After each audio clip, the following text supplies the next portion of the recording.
on the 27th of July, 2023, precisely last week, the Commissioner of Police uh, summoned all area commanders, all DPOs, tactical commanders, and other HODs, where he launched Operation Flush, specifically to rout out these criminals and also to support in the ongoing efforts to curb violent crimes within the state. So we're proud today to showcase our achievements since the launch of Operation Flush. And today we have a total of 39 suspects.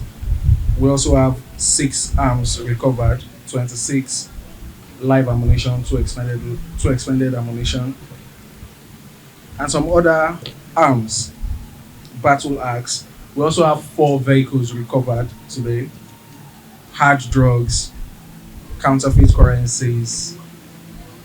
We also have bridge railings from vandals, bridge railings, and so on.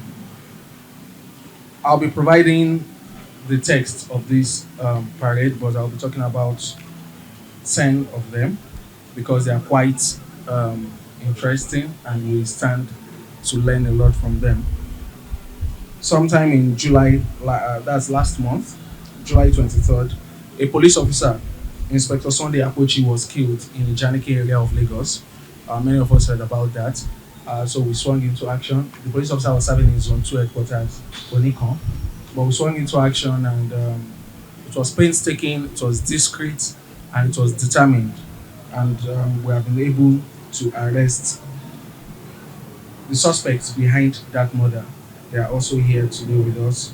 We have Igboro Rashid, 39 years old, Rasak Adeleke, 30 years old, and Moses Victor, 23 years old, responsible for the murder of Inspector Sunday Apochi. I also like to talk about a case of conspiracy, diversion of goods, stealing, and receiving of stolen property. So, sometime in the month of March this year, one Emmanuel reported that one Samson Olusegun, a truck driver attached to his own company, was assigned to convey a 40-feet container with 1,040 bags of powdered milk worth about 60 million naira from a Papatin Can Wharf to Wamco PLC on Acme Road, Ogba. However, Samson colluded with some other people, diverted the truck, and offloaded the truck into another truck and sold a total of 491 bags of those powdered milk worth 36,700,000 naira. They sold it to a woman who has been doing this for a long time. That's what she does for a living, to divert other people's goods and sell the content. She's also here with us today. The woman is Azimi Abdulakim, aged 47, who resides in Oyo State. So they diverted these goods, sold it, but we've been investigating this matter and we're happy to say we have arrested the suspects, 4 suspects: Samson Olusegun, Jimo Iyanu, Okpeyemi Akinwunmi, and of course, the receiver of the stolen property, Azimi Abdulakim. We've been able to recover a total sum of 6,550,000 naira from them, and efforts are on to make other recoveries and conclude the investigation so that the suspects can be arraigned. I also like to talk of one interesting case, a case of stealing. So this is a dispatch rider that has been working with this particular company for 13 years. 13 years. And this dispatch rider is often sent to pick up money from the bank, the money they would use to run the company. And he has always done this for the past 13 years. He has always picked up huge sums of money for them, usually in hard currency, dollars. So the trust was more or less 100%.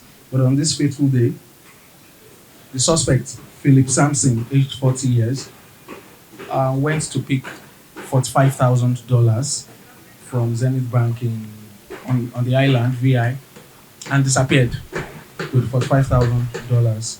We got that complaint and we commenced our investigation, and we trailed him all the way to Abuja. In Abuja, he changed part of the money, equivalent of 6 million naira, and from Abuja, he went to his village somewhere in Kogi State, Ampa. We also trailed him there, and he has been arrested, and every single kobo, or should I say cent, of the dollars have been recovered. So this, like a clarion call to people, don't be too trusting. Doesn't matter that he has been working with you for 13 years. Doesn't matter that he has been taking $100,000 for you. He has just been building that trust, and the day is going to strike. He actually got enough to set him up in his village. He changed part of it, 6 million naira, and he still had in excess of $30,000 on him. But he has been arrested, and of course, will be arraigned. Bridge vandalization. I would notice that some bridges in Lagos don't have railings anymore, and that's why the new bridges they do now don't even have metal railings. It's part of the framework bridge. I mean brick. So we're able to arrest two suspects. They are there. This was done by Prohibition. They were arrested for cutting away the railings on the bridge, and the railings recovered from them are also there on display for you to see. The two suspects, one Zara Nugaruba, male, aged 39, and one Mekusa Mohammed, aged 42, are here with us. One Emmanuel in Trade Fair Complex also reported one George Ebukebuna, aged 56, who came to him. Apparently, Emmanuel runs a logistics company, and this George came to him to transport a consignment to Kinshasa, Congo Kinshasa.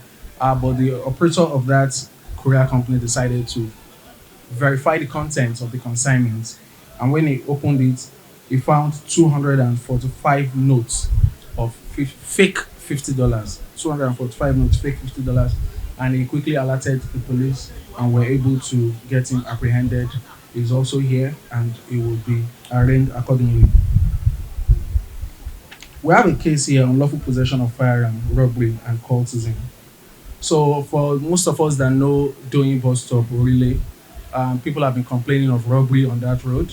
So the CP last week personally went there to see for himself what was the cause of that problem. It was discovered that the road was in a very terrible condition, such that if you're driving, you need to come to a complete stop, a total stop to pass through the road. And that gives these criminals the opportunity to attack you. And we also went a step further to say, where are they coming from? Obviously, they don't fall from the sky.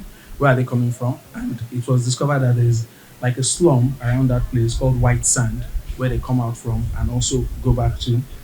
So one of the things the Commissioner of Police did last week was also to visit the chairman, Koka Aguda LCDA, to appeal that even though the road was a federal road, some palliatives could be done just to make that road more passable. And he was honored by the visit of the Commissioner of Police and promised to look into that to ensure that it was more passable. But beyond that, Operation Flush was tasked with the assignment of flushing out these criminals. And our operatives went into White Sand, raided the place, and were able to arrest 3 suspects, recover 3 locally made firearms. They are on display right there, and 13 live cartridges. 2 expended cartridges were recovered from them.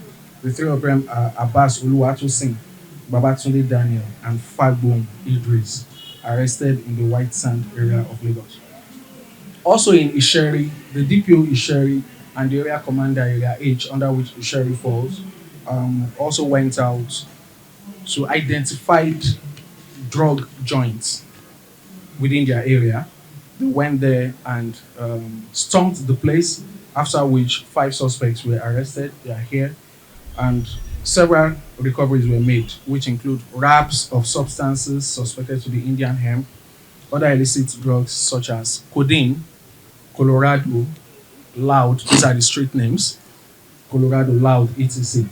Investigation reveals that all these people don't have a fixed address.